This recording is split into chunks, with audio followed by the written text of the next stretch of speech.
राजपूताना, मध्य भारत सभा। इसमें आपके प्रश्न क्या क्या बनेंगे, वही वापस सेम सेम प्रश्न। और सेम सेम प्रश्न क्या, नंबर 1, सबसे पहली बात तो देखो, इसकी स्थापना कहां पर हो रही है और कब इसकी स्थापना हो रही है। तो इसकी स्थापना हो रही है 1919 के अंदर, और 1919 के अंदर कहां होगी, दिल्ली के अंदर लाल किले के सामने है चांदनी चौक, और चांदनी चौक के अंदर एक लाइब्रेरी, एक पुस्तकालय बना हुआ था, और उस पुस्तकालय के अंदर, उस पुस्तकालय का नाम क्या है, मारवाड़ी पुस्तकालय।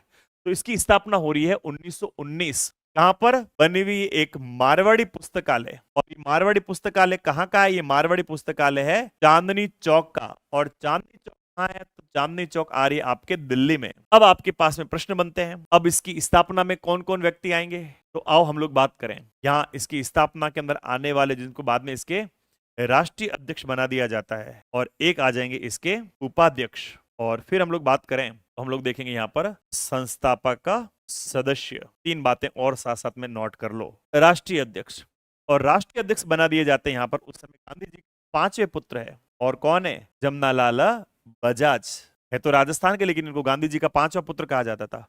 उपाध्यक्ष कौन बनेंगे, गणेश शंकर विद्यार्थी, जो कानपुर से एक समाचार पत्र निकालते थे, प्रताप नामक समाचार पत्र, विजय सिंह पथिक के दोस्त है। और समाचार पत्र कौन सा है, तो इनका समाचार पत्र का नाम है प्रताप समाचार पत्र, ये इन्होंने निकाला है। और संस्थापक सदस्य कौन कौन आएंगे, नंबर 1 विजय सिंह पथिक, पंडित गिरधर शर्मा, और नंबर फिर आगे देखें तो आ रहा है हमारे पास में अर्जुन लाल सेठी।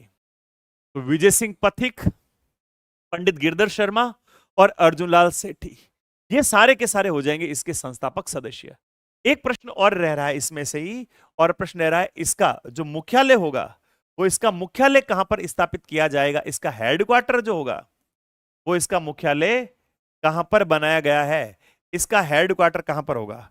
तो प्यारो इसके मुख्यालय के बारे में बात करें तो इसका मुख्यालय कहां है, इसका मुख्यालय है कानपुर के अंदर। अब मेरी बात को सुनना, संस्था काम किसके लिए कर रही है, राजस्थान के लिए काम करेगी, प्रजामंडल आंदोलन के अंदर अपना योगदान देगी, क्योंकि भारत की पहली राजनीतिक मामलों की ये पहला राजनीतिक संगठन है। यहां मैं नोट लगाकर लिख रहा हूं, और आप भी अपने कई जगह और नीचे लिख देना, और लिख देना यह संस्था, यह भारतीय राजनीतिक मामलों की, राजनीतिक मामलों की पहली राजनीतिक संस्था थी।